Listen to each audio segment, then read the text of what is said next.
So, ladies and gentlemen, welcome to the virtual prelude of Dare to Dream. And so, at first, we'd like to introduce some of our team members. And also, after this, I'll tell you a little bit about the story. So, my name is Leon, and I'm a senior studying at SMU alongside many of my friends that are in this room today.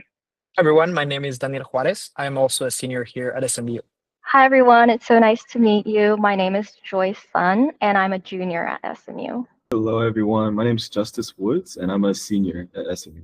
Hello, it's so nice to meet you guys. My name is Meherin Sultana, and I'm a senior at SMU. Yeah, and awesome introductions, everyone. And so, I'd love to touch about a little bit of the story. And the last spring break, what we were doing was we were walking around New York City. And as the sun was setting, we were super tired and hungry. You know the feeling. But we came across such a radiant building that lit up the entire block. And upon closer inspection, it was actually the Google building under construction. And so inspired by that, we went back home to Dallas and started writing letters, which you saw at the beginning, because we wanted to model it off of a 7-year-old girl who wrote a letter to Sundar Pichai, and it worked out well.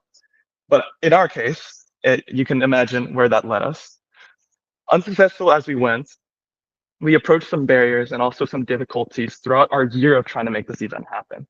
But finally, we have two very special guests joining us here today, and I'd love for them to introduce themselves. And we'll start with Marcus. Hi there, my name is Marcus. I am an APMM, a global APMM at Google, currently on the Pixel team.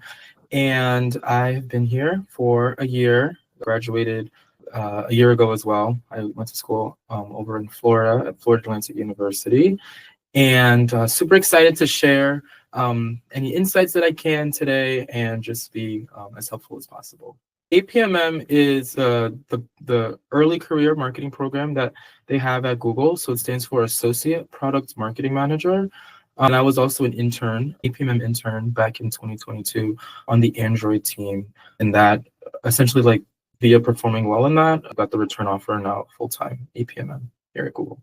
Amazing. So now let's segue over to Jessica. Cool. Hi, everyone. I'm Jess, or Jessica, go by Jess. I'm a product marketing manager here at Google. I currently work on YouTube ads shopping.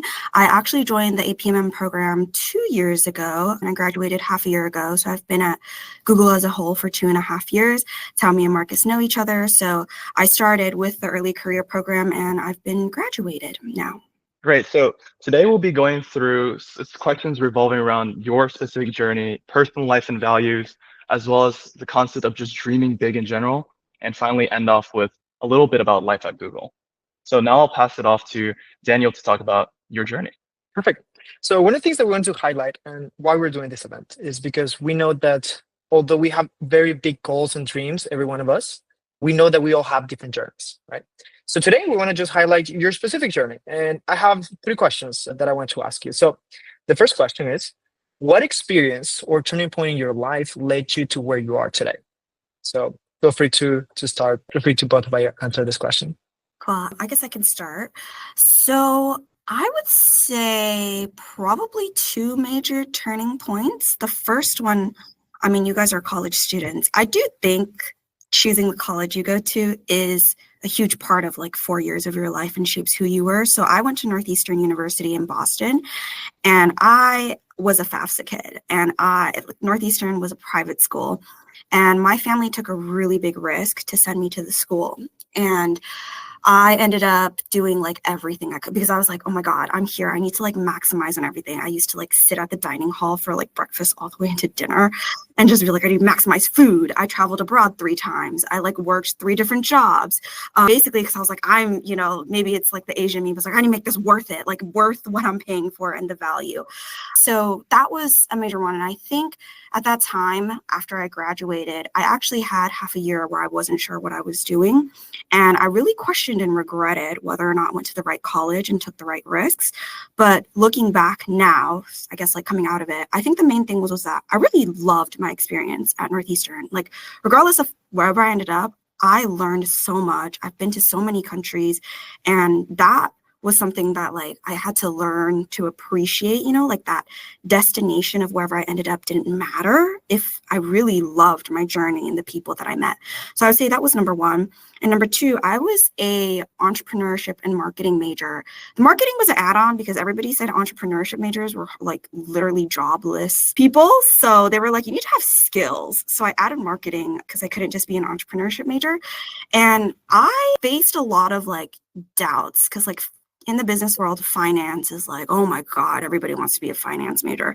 And I'm really glad I stuck with it because I actually started an app that failed when I was in college, like after I graduated. But I think that being like the trying experience, going for what I want, you know, as you guys say, daring to dream, got me to where I am today. I don't know if that's what they saw on my resume, but basically every step of the experience kind of like has led me to where I am. That is fascinating. Yeah, I think that two of us are doing entrepreneurship and we're all doing marketing, and definitely those lessons are something that I can see like it's a turning point. So thank you so much, Jess. So how about you, Marcus? Yeah, I really love that, Jess. I feel like what you said was like really, really, really insightful. I'd say a turning point, kind of similar, was like back in college when I decided to actually like segue majors. So I was originally a mechanical engineering student, and I was going for mechanical engineering for a while because I don't know, I just felt like mildly pressured into it, but just it seemed like the most logical one at the time because I really liked cars, and I just felt as if the only way to work with cars was to be a mechanical engineer. So here I was going on doing mechanical engineering for like practically like 3 years in college, and then decided to pivot like more than halfway through into marketing. And when I did that, I felt like this drive to like supercharge my career to like, or I guess like my education, since I felt a bit behind my peers since I was doing a completely different major, and now I'm like practically at the tail end of college and I just decided to make this pivot. So I decided to invest heavily into trying to find internships, and I feel like that was like kind of like a huge turning point, because I feel like if I did not like try to go really, really hard with the internships, I probably would not be where I am right now. So I believe I was a marketing major for maybe about, I think it was through maybe 5 semesters or 4 semesters of like summer as well as like fall and spring, and every single one of those semesters I had an internship, a long time full-time school. So I feel like that like really helped build up my resume to where like I almost probably had more internships than those that were actually in the major from the very beginning. Now, I'm not saying to like kill yourselves and like do like 1,000,001 internships, but if you want to, you can. And then also, I feel like a very large turning point as well was me trying to actually be like an entrepreneur, or not trying to, actually being one. So when I was 15, I started like this thing called Drive and Be Driven, which was pretty much like an automotive media production company that like reviewed different cars and stuff like that. And then that eventually got larger and helped me get internships and stuff like that. So just being like entrepreneurial, I feel like can also have you stand out from the crowd, because everyone's that's next to you is probably going to be doing school, but what can you do that's going to allow for you to stand even more out? So entrepreneurship, internships, etc. Amazing. I think like we have the perfect question to continue this one, and it's exactly with the entrepreneurial spirits, right? So how do you navigate those challenges and setbacks? Because like sometimes people see the results, but the getting there is a little bit more rocky than we sometimes want. So yes, Marcus, you talk about your entrepreneurship experiences or the different activities. You can maybe share one time that you faced a challenge and how did you were able to show resilience and move past that? I'm still working on it. If anyone has a better answer, you let me know, because I have a mental breakdown every time, like any major challenge or setback that comes up. I think the main one that I am learning about is if you miss an opportunity, there's always going to be another one. Like it used to devastate me so much when I got like rejected, because if you guys are entrepreneurship majors, it was like, oh, like you hear that you have to hear hundreds of no's before you get one yes. Yeah, that still sucks. You know, like you're passionate about something, you love it, you're getting all these no's. Yeah, so I had a good mental breakdown, you know, whenever I had like the no's that hit, I had a good crying sesh. I think the main thing is I have a really strong support system. So one of the major ones was there was one program because like our school was like building out their entrepreneurial program. And there was like this one, at that time we were called co-ops, which are basically like 6 months where you go out and you work without taking school. And there was like one that was an entrepreneurial one. You get to work on like whatever project you're on, and they only accept 4 students every year for it. And it was my senior year, and I thought I had placed the year before. I had placed 3rd in our pitch competition. I had buy-in. I had funding, like a little bit of funding from research. My professors like loved me, and I was like, oh, I'm such a shoo-in for this program, and I got rejected. And I remember that was like one of the times I had cried the hardest. I was like, oh, this is over for me. I had no backup plan at that time. I was like, I didn't plan to take classes. Like, I don't even know how I'm going to stay on campus this next semester. And I just had a good cry. I was frantically looking for other jobs to see if I could like fill the time. And then I just got so lucky because they ended up creating another inaugural program that year for entrepreneurs that were like outside of the CS school, because that first program was for like majorly CS majors. So I just didn't have the background for it. And I went into that meeting, I created a pitch deck and like submitted it within like 3 days. My friends were like all hands on deck helping me till like 2 a.m. And to this day, I look back and I was like, at that time, it meant so much to me. Maybe I could have like managed my emotions a bit better, but also like realized that, you know, even if this other opportunity hadn't come up, it wasn't the end of the world. I would have been able to work on my company that I was passionate about outside on my own time. I had support from teachers, you know, like it would have been fine. So I literally put myself through all that, you know, that social stress and all of it. And, you know, to this day, I'm still working on it a lot. But yeah, it's okay to have a good cry if you need it, but it's also okay to understand that it's not the end of the world if you don't get it. Wow, that's amazing. Thank you so much. Like sometimes we need those reminders that we are so stuck in our ways, but that's really good, Jess. Thank you so much. How about you, Marcus? Yeah, I would probably say like dot connecting and like reaching almost like higher than you think you probably can, like pretty much like dreaming bigger. And I feel like that's sometimes, at least earlier when I was like younger, that was like harder for me to like kind of like wrap around my head, right? Whenever I was like just like doing something that was like bit, you know, what I felt was like initially out of my reach, I felt like it was almost like imposter syndrome. Like I was like, okay, should I really do that? Or I felt like, oh my gosh, like look at all these people they came from this college and they did this and they did XYZ, and here I am like not necessarily with that, but I had to understand that everyone has to start somewhere. And I feel like once I started to like build up those, like just like my confidence also began to increase. And then back to like that dot connecting thing, or dot connecting topic that I brought up, I tried to do like roles that were kind of outside of my wheelhouse on like, I guess like first glance on paper, but by like looking at the different things that I've done in the past and really trying to connect those dots to trying to get into roles that I never like, you know, would have thought I could have got, is how I like kind of like overcame like those initial like challenges or like theoretical setbacks in my head that like, oh, I can't possibly touch that because like I've never done UX before. Well, technically I did in some way, right? Or I've never done, I don't know, this, I've never done like qualitative research, but like I was like, okay, well technically this was like a qualitative you know, way that I can like kind of like position myself how I have like some experience in that. And also I feel like it's slightly easier when it is internships versus like full-time roles, because they're not expecting you to be, you know, an expert at that particular thing, but just being willing to learn it and just having that I guess that drive or that passion to actually apply yourself. So I guess those are like ways that I navigated particular challenges or setbacks. Thank you so much. And I think like one thing that is very goes alongside with your journey is your different like personal values and your personal experience, right? So I would like to transition to Justice to ask you a couple of questions about that. Thank you, Daniel. Yeah, so transferring into personal life and values, as we talked a lot about your career journey, now we're switching to the other side of what drives that career journey. So bringing into the first question, it's how did you find your purpose and what keeps you motivated?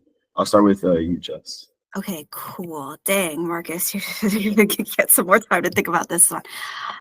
So I think when I was in college, I thought that there was like literally just one purpose. If you guys as seniors know, it's like around the time I was a senior, everyone was getting jobs, like full-time jobs. And like I was comparing myself. So, and literally, I wish I could say it gets better. It doesn't. Like, you just like, there's no way around it. Like, oh, like, I felt like at that time people were like motivating, you'll find your job. Like, it's okay. Don't compare yourself.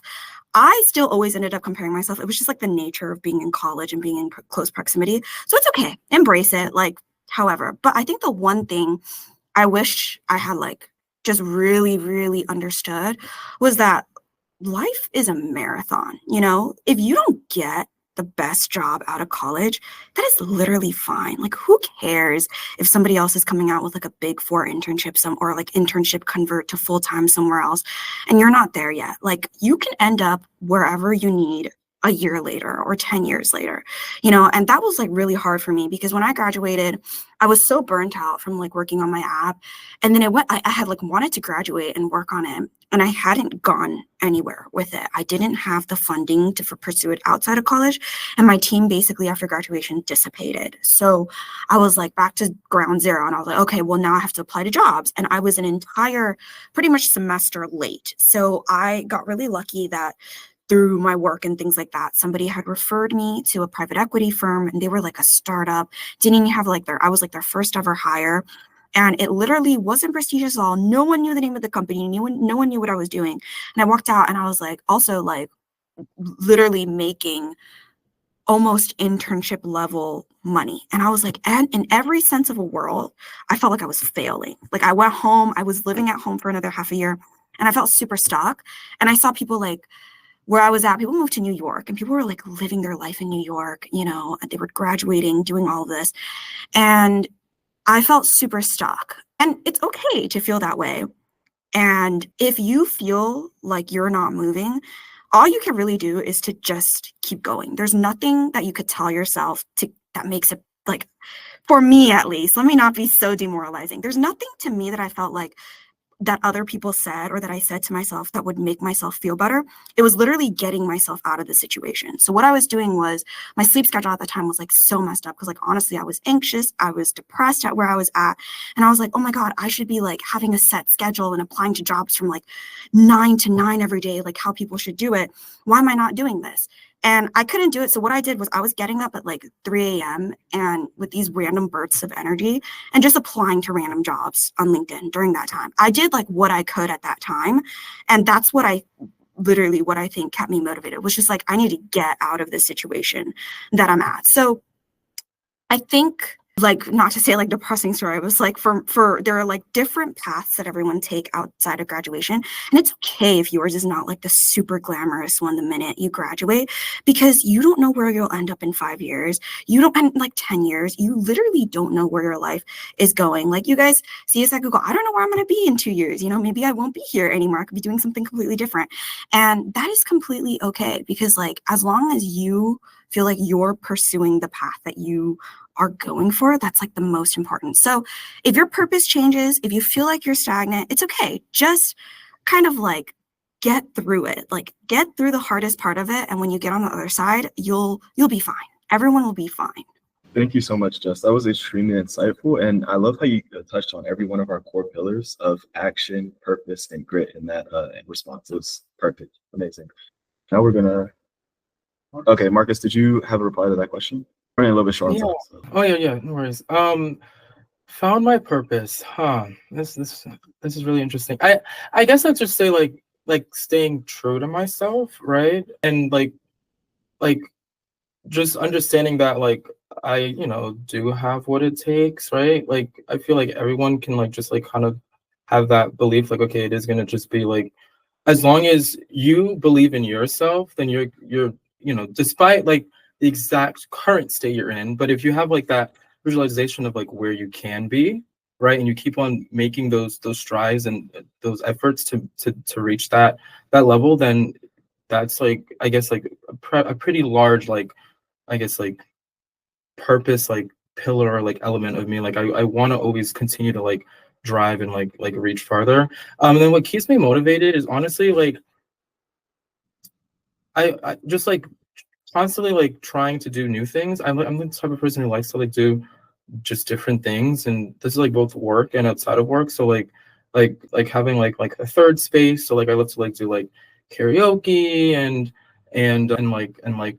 cooking and just like different things that are like separate from that. But then also at work, constantly like asking for like things that are like more in alignment to like my interests. Because sometimes you get projects that aren't like necessarily like super fun or like that you like ideally like really love to do, but like vocalizing what I guess like motivates you and what you like really enjoy will help you get more of those particular projects on your plate.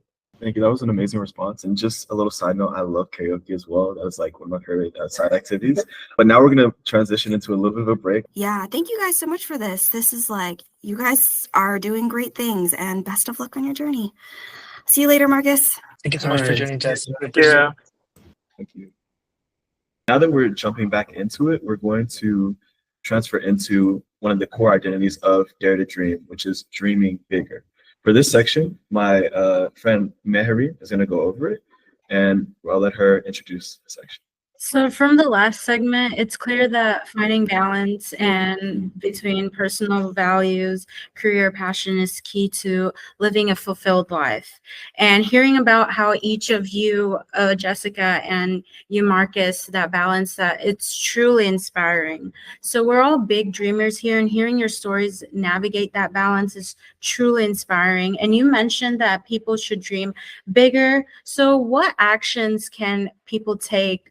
And how do you turn those dreams into reality? How do you go about to making those actions? Yeah, this is a really, really good question. I feel like there's a lot to unpack when you think about like you can make a dream into reality. I mean, I don't think there's any like solid single answer, because I'm sure if anyone had one answer, then we all will be turning every single dream we have into reality. But I guess like steps that you can take to better position yourself to make these dreams, in fact, turn into reality is, I feel like one thing that I have not, like, I guess I had at a period, which I'm trying to, get back again, is like finding folks that can be like kind of like a mentor, or like someone who like kind of like treaded the path that you aspire to eventually tread, because they can honestly help you like kind of like avoid certain landmines, or like avoid things that maybe would just like waste your time and spiral you, and also like give you like certain like helpful nuggets along the way, so that you can more so like climb or like ladder more quickly, or reach whatever point that you're trying to get to more efficiently. So that's like one thing that I kind of had in like a pseudo fashion when I was like in school and stuff like that. But also I feel like just like I kind of mentioned earlier, is like just putting yourself out there and like honestly like reaching a bit higher than what you think you can in fact achieve, right? Because I want to say like almost every role I applied to in the past was never like necessarily like a one-to-one like match of like all of my skills, you know what I mean? Because I feel like if I were to do that, I wasn't necessarily challenging myself or going like a step beyond what I can already like do, you know what I mean? So I was like, okay, I have maybe like 50 or 75% or like 80% of the things required for this role, but there are some blurry spaces here and there, right? But just like applying yourself to those different things will then allow for you to then have that in your back pocket, which you can use in the future. Right. And taking risks can be intimidating, when it's not like a step-by-step process where you have this dream, I have to do this first to do this. Like it's not like you check in the box. No, there's going to be gaps, and there's going to be a lot of challenges coming your way. So what's one bold decision that you have taken that significantly impacted yourself? Yeah, one bold step I've taken, I'd say honestly, I'd say just like applying to my first internship, I feel like was extremely bold of myself, only because I at the time already had a bunch on my plate. Like I was doing the full-time schooling, I just transitioned majors, I had that business that I started, the LLC. So there was a lot happening, but also I felt like this odd like drive and just like I just felt like so like excited to like work in like like a corporate capacity and just like see how it is and just try it out. And I was like, okay, I should just like, it's kind of now or never, because I was like, I can imagine that once you graduate, it'll probably be harder. But like no one was necessarily telling me to do internships. And I remember I was like talking to like some friends and stuff, and I was like, oh, I'm gonna do an internship this semester. And they're like, why don't you wait until the summer? Like why are you trying to like do internships now? And I was just like, well, actually, I guess it was technically summer, but I was applying during the year. But it was just like a weird concept to me, because like I just never did that, and no one necessarily told me to do internships, because like at school it was required to do one internship, but like they didn't pressure you to do it at any period. But I just felt like I wanted to do it like early for some reason, and then I just got like semi addicted to doing internships, and it just went down this crazy. Just I had to always have one by my side. I think we're all in the same boat right now, where we're all just frantically applying to every internship that is posted on LinkedIn, just hoping that we get like an interview back at least. That was such like an insightful response. Your advice on being a dreamer, taking bold steps, and staying motivated, it's truly inspiring, gives us very valuable direction of striving with our own goals. Now that I will pass to Joyce about more talk about your life at Google. Of course. So our last big section of this panel is going to be about your experience at Google, which I'm sure a lot of people are excited to hear about, because I think Google is known for being a very fun company while also being incredibly successful and hardworking. And we've all heard about like the dogs and the free food at the workplace. So we're very interested to see how that all kind of balances and looks like in the workplace. So for our first question, throughout our journey with Google, we've learned about this term that is googliness, which means something different for everyone at Google. So I'm wondering, what does googliness mean for you? Yeah. So there's not necessarily, at least I have not found it, but I don't think there's like a single definition for googliness. Even when you're inside of Google, there's not like a page that's like, here's what googliness means. Like it's just like kind of like just more so like not a super tangible thing, but it's just kind of like a, I guess like personality or mindset, or just like aura that like people kind of exude when they're here. But I want to say it definitely like has like certain things that it does encompass. So I'd say like one of the big things is like ability to like think at like 10x, or like think at scale, right? So like thinking big and outside of the box, and then starting to pull in like the logistical elements, right? Because when you start big and then like bring it down, you can always like look back at that like very like huge, like large, almost like seemingly impossible idea, versus like starting with all the constraints. Because when you start like that, then it's hard to like inject like these like higher up things. And then also like of course like that constant drive to want to learn. It always seems like people always want to learn. They're always applying to like random like extracurriculars that are both work and non-work related. Coffee chats are always happening. Like I still do it, but like when I was like an intern and like just starting in this role, I would always like talk to different people just to learn like what their role entailed. And I would like kind of like jot down little things like, oh, that could be like a theoretical thing I may want to do in the future. And then just like positivity as well. I feel like that's something that's very prevalent here. And then just always wanting to like collaborate, I would say as well. Like I just feel like people always want to like it's like a strong sense of community, especially within the APMM program in particular. I feel like the APMM program has like its own like level of googliness, right? Because I just feel like we are very close and tight knit, and it's definitely a really wonderful program to be in, especially early career. I can't really like imagine myself at Google without like the APMM program, because it's so incredible at like fostering that level of community early on in your career. Because I feel like all these folks are going to be at different places, but having that I guess like that foundation of people, similar age, similar interests, all living within like relatively same city and stuff like that, it's great. That's perfect. Thank you. And I really like what you said about always trying to think bigger. And I think that's more like a way of life, kind of like a life philosophy. Like it's not something that just starts and ends at Google, which I think is really interesting. And I think everyone could benefit from it. So thank you for sharing your definition of Googliness. Our next question is all about the culture at Google. So with such a unique culture, I'm sure that it takes a while to get used to working at Google. But throughout your time, what's one thing about working at Google that consistently never fails to continue to surprise or excite you? Yeah. I mean, there's a lot of things, but I think like one thing that always continues to excite me is how there's always something to do. Like there's never like a time where I'm like there's not something to do. Like for example, I was talking about the karaoke earlier.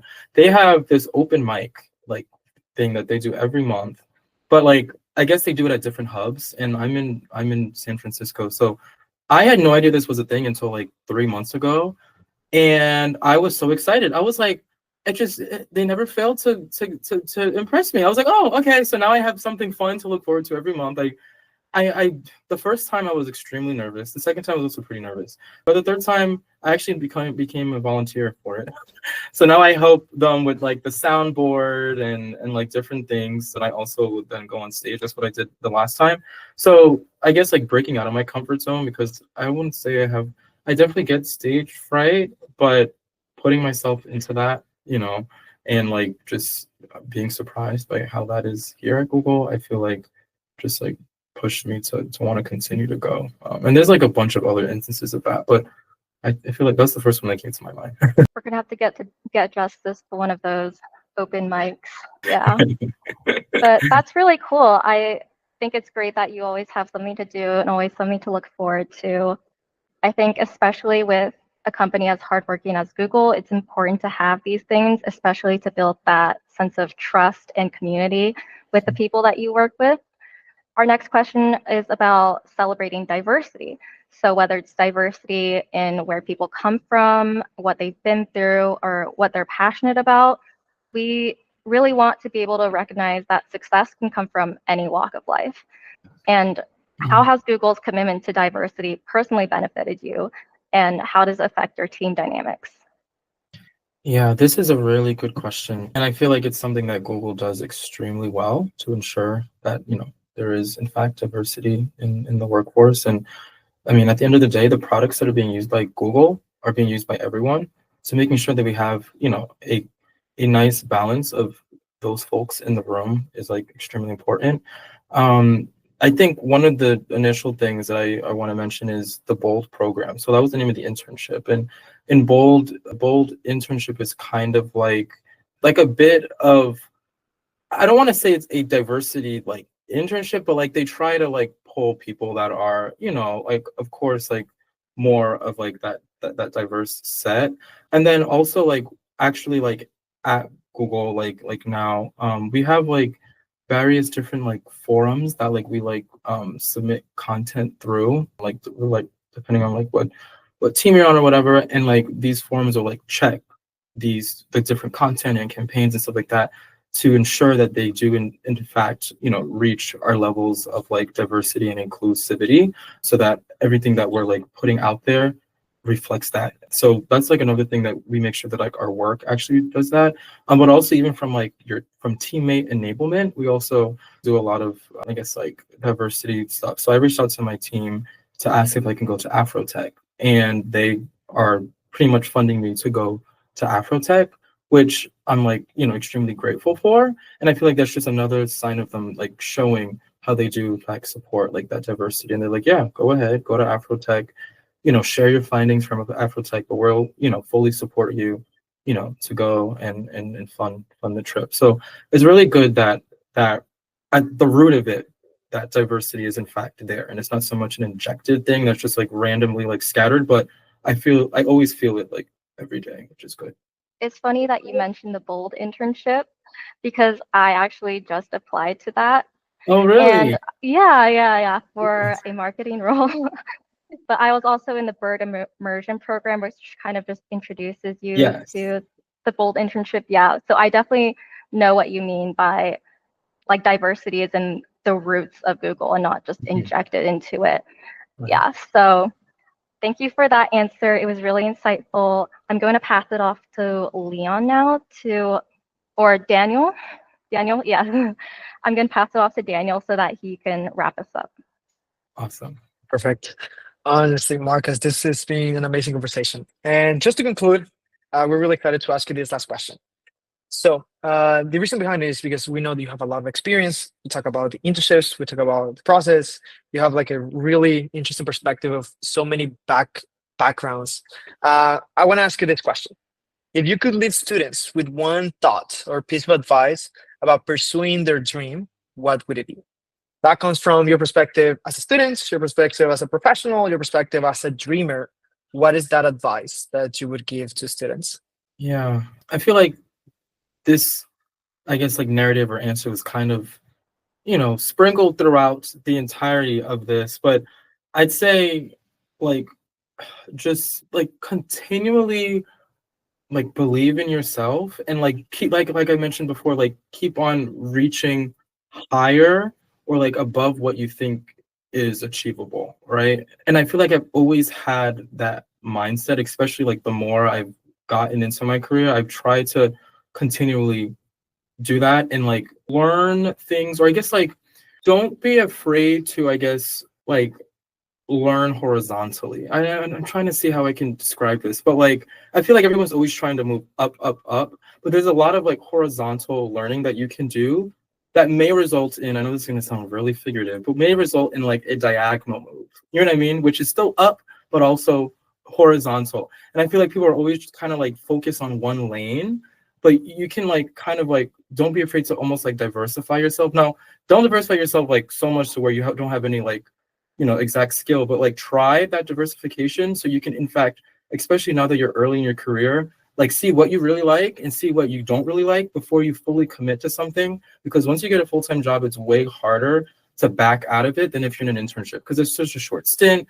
All right, I did it for 2-3 months, not really my cup of tea, let me try something else. But if you just like go full in, you don't really have any like, oh, I've never done like, research before, I've never done design before, I've never done, I don't know, social media marketing like professionally before, and you just like theoretically think you'll really like it, you probably want to try to do it in some sense prior, just so that you're not like, I don't want to say pigeonholing yourself, but like throwing yourself into something that you're going to have to be committed to for at least a relatively long set of time. Because otherwise it's going to be like, why is this person continually job hopping? Well, for internships, it doesn't look weird because they're supposed to be short. So yeah.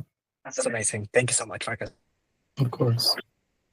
And we're so glad that you explained some about like exploration as well as just finding out what you like, because at the core of like why we created this event as well as why we're speaking today is because of three things: purpose, grit, and action. Purpose being why you do things, grit being doing it for a very long time, and action doing it now. And so with that, we've heard all these core traits being sprinkled throughout this whole entire session, as Marcus said. And we believe that those three traits can lead to big success. And so I'd like to wrap it up by saying thank you to Marcus as well as Jess, who had to leave a little bit earlier. And just thank them for all the amazing insights, stories, as well as perspective that they've given all of us students here today. And I hope that coming out of this, everyone who watches this in now or the near future feels inspired to take action and really dream big and bold towards their next adventure. Thank you, Marcus. Yes, thank you. Thank you. Perfect. Okay, Marcus, it's been a pleasure. We really appreciate your time, and we are really excited because like we believe that this is going to be the start of the movement for like SMU students, especially like knowing that there's so much passion and how little like the little push that some people need to like do amazing things. That is why we're going to do this. And thank you so much for sharing your story. Of course. No, I really am like I love this whole initiative. Like I feel like it's like extremely like I feel like it's gonna be very impactful.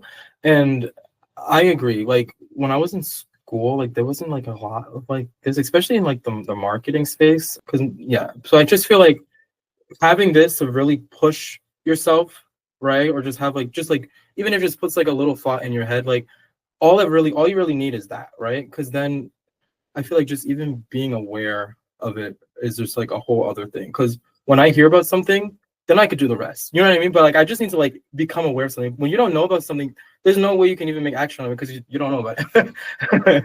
So yeah, this is great. Perfect. So I think we're good. We're gonna keep in touch, Marcus. But thank you so much for your time, and I hope that you enjoyed this conversation as well. We definitely did enjoy it as well.